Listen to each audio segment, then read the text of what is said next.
السلام علیکم ورحمۃ اللہ وبرکاتہ۔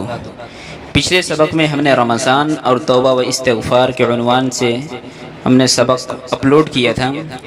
آج کا سبق رمضان اور دعا ہے اور اس کے آداب اور اس کا طریقہ۔ رمضان المبارک میں ایک خاص اہتمام دعا و التجا کا کیا جائے۔ رمضان المبارک کے اعمال میں سے خصوصیت کے ساتھ ایک عمل یہ بھی ہے، یعنی دعا و التجا، اللہ تعالیٰ سے مانگنا اور گڑ گڑانا۔ اور اللہ سے مانگنے کا بھی ایک طریقہ یہ ہے کہ اس کے بھی کچھ آداب ہیں۔ اللہ تعالیٰ کے بندوں نے اللہ تعالیٰ کے بارے میں حضرت صلی اللہ علیہ وسلم سے پوچھا تھا، یا رسول اللہ اقریب ربنا فنناجیہ ام بعید فننادیہ، یا رسول اللہ کیا ہمارا رب قریب ہے کہ ہم اس سے آہستہ آہستہ سرگوشی کے انداز میں بات کریں، یا دور ہے تاکہ ہم اس کو پکار کر کہیں؟ اس پر یہ آیت شریفہ نازل ہوئی، وَإِذَا سَأَلَكَ عِبَادِي عَنِّي فَإِنِّي قَرِيبٌ أُجِيبُ دَعْوَةَ الدَّاعِ إِذَا دَعَانِ فَلْيَسْتَجِيبُوا لِي وَلْيُؤْمِنُوا بِي لَعَلَّهُمْ يَرْشُدُونَ۔ سورہ بقرہ۔ ترجمہ: جب میرے بندے میرے بارے میں آپ سے پوچھیں تو ان کو بتا دو کہ میں قریب ہوں، میں پکارنے والے کی پکار کو سنتا ہوں۔ مجھ پر جب وہ مجھے پکاریں سو ان کو چاہیے کہ میری بات ہی مانیں، مجھ پر ایمان اور یقین رکھیں، ہو سکتا ہے کہ ان کا بھلا ہو جائے، ان کو رشد و ہدایت مل جائے۔ رمضان المبارک میں ایک خاص اہتمام دعا و استغفار کا کرنا چاہیے، یعنی اللہ تعالیٰ سے مانگنے کا، اور یہ مانگنا بھی مانگنے کے انداز میں ہو۔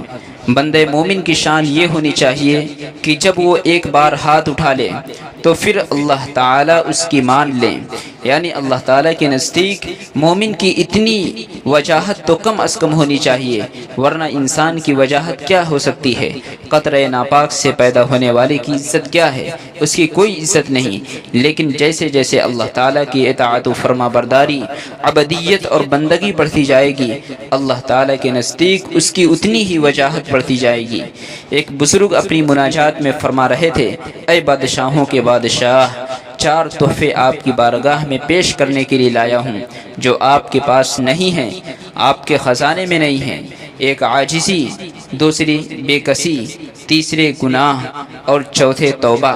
یہ آپ کے پاس نہیں ہیں، یہ بندوں کی شان ہے، خدا کی شان نہیں ہے۔ یہ چار تحفے ہیں جو بندے کی طرف سے خدا کی بارگاہ عالی میں پیش کیے جا سکتے ہیں۔ اللہ کے سامنے اپنی عبدیت کا اظہار کرو، اپنے کو مٹاؤ، اپنی نفی کرو، اپنے آپ کو کچھ نہ سمجھو، اور جتنا اس میدان میں آگے بڑھو گے اتنا عجز و انکسار کا احسار ہوتا جائے گا اور اپنی بے کسی کا اظہار ہوگا۔ عن ابی ہریرہ رضی اللہ عنہ عن النبی صلی اللہ علیہ وسلم قال یستجاب لأحدکم ما لم يعجل یقول دعوت فلم یستجب لی۔ رواہ الترمذی۔ حضرت صلی اللہ علیہ وسلم کا ارشاد غرامی ہے کہ بندے کی دعا قبول ہوتی ہے جب تک کہ جلد بازی نہ کرے۔ عرض کیا گیا، یا رسول اللہ جلد بازی سے کیا مراد ہے؟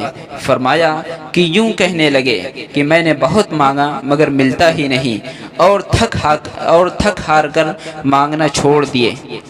خلاصہ یہ ہے کہ ہمیں بھی دعاؤں کا اہتمام خوب یقین اور اخلاص کے ساتھ کرنا چاہیے، اور موجودہ دور میں جو وبائی امراض پورے ہندوستان میں اور پوری دنیا میں پھیلا ہوا ہے، اس کے بارے میں ہمیں اللہ تبارک و تعالی سے دعا مانگنی چاہیے کہ اللہ پوری امت کی حفاظت فرمائے، اور خاص طور سے ہندوستان میں جو حالات ہیں اس پر بھی ہم سب کی حفاظت فرمائے۔ وآخر الدعوانا الحمد للہ رب العالمین۔ اسی طرح کی اچھی ویڈیو پانے کے لیے ہمارے چینل کو لائک، کمنٹ، شیئر کریں۔ جزاک اللہ خیرہ۔